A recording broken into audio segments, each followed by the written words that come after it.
Welcome to CBS Cosmic Brothers and Sisters, where we introduce you to your family from across the stars and beyond, and where no AI is ever necessary, just your favorite tinfoil hat. Go get yours on, I have mine on, because today we have Randy this time talking about the plasmids, the liquid beings, light beings strike again. They're back. This time Randy tells Emory everything he knows. Let's go. Get your tinfoil hat on. I got mine on. Let's go. There's talk out there of extraterrestrials that can shapeshift. Are you aware of any of these? Yes, absolutely. There's a plasmid species, which is, I don't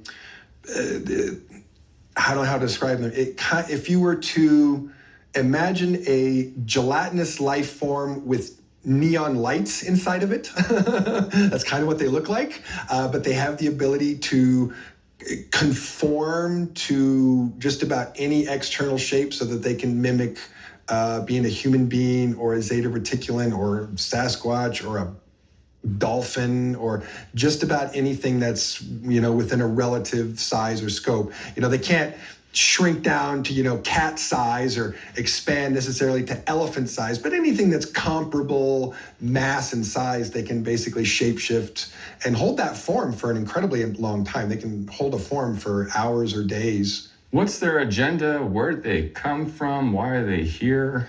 The plasmids that I'm aware of tend to be mercenaries because one of the best ways to assassinate someone is to camouflage yourself as something else, get close, and then, stab, kill, whatever. So they tend to be very well paid assassins because that's what they're good at. So they're mercenaries.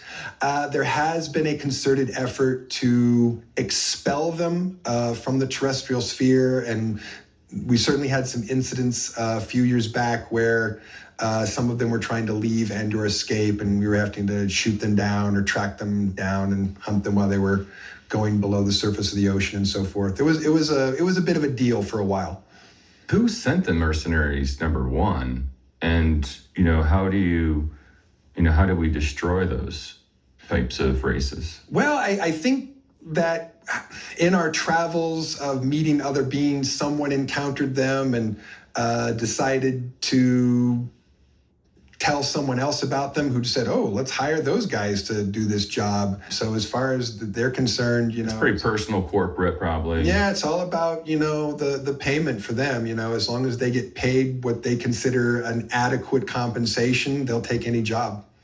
We have heard that the reptoids also can shapeshift and stay in this, shape-shifting, whatever they choose, a human, and possibly even infiltrate our military or political government. Have you heard about this? There's definitely a couple of reptoid species I'm familiar with that have what I would call a very localized chameleon or shape-shifting ability that is limited to the dermis. So they're really just changing their skin, the surface of their skin. So again, if it's comparable size, the ability to just change externally so that they look like a human being is completely feasible, completely possible.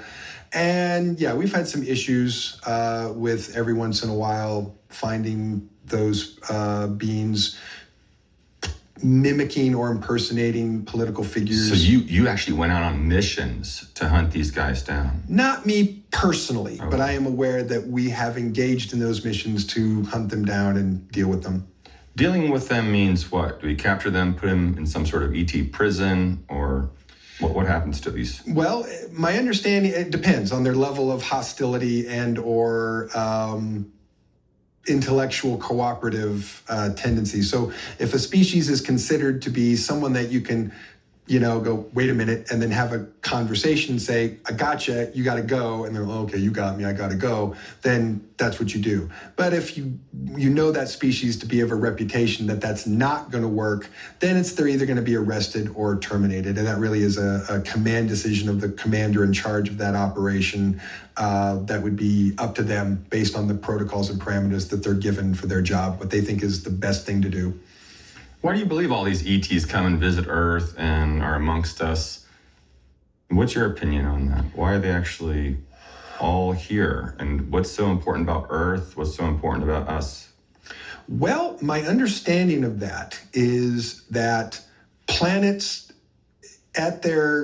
in their core somewhere have an actual physical location where memory is stored like a hard drive. And when I say memory, I mean every single thing that has ever occurred on that planet ever is recorded into that sort of hard drive of memory somewhere down in the core. Now, there are a small number of worlds that are, we call them library planets, and they not only store data from their own memory system, from their own planetary experience, but they have copies of other memories and other hard drives from other planets. So in case anything happens to one of those planets, that memory of genetic information, historical information is stored somewhere else. My understanding is Earth is a library planet. So there is a massive, like an amount of data that is beyond your brain or my brain to even comprehend like how much data that is. So let's just say that the value of that information is beyond priceless. And so any species that understands that there's a potential for them to get access to that information might spare no expense, whether friendly or hostile, in order to gain access to that. So certain species may have decided it's best for them to be friendly with us to try and get a library card, where there may be other species that would rather just steal books from the library. And where on Earth do you think this is located? I know it's not like, of course, a building you go to. Through my experience, they were using the granite and crystal formations of the inner Earth to record and the hard drives of other planets too, and other planets done the same for us. And we were able to access that and go back, let's say next week, go back to this time, this space and time, and actually see us and actually hear everything we just said. And we could do that, we could do that 20, 30 years back now. Millions of years back. I mean, it records everything. So you know about this. So where is that? Is it that? Where is this? Yeah, it's basically a mineral memory system. So different, granite, gold, and crystalline mineral structures hold most of that information and most of that memory, from my understanding. And it's down pretty far. So it's below what we would consider to be the honeycomb space. And then there's a second honeycomb layer underneath the sort of what we think of as the Agartha network, which is this sort of first honeycomb layer. There's a secondary honeycomb layer that's, I don't feel at liberty to discuss in this forum, but let's just say that it gets really weird down there, and that the memory system is somewhere beneath that. And that you would have to get through this secondary layer to get to that. And let's just say that what lives there is not likely to let you get through that without very specific permission. What lives there? I don't feel at liberty to discuss that at this time and in this forum. Why can't you answer us on that?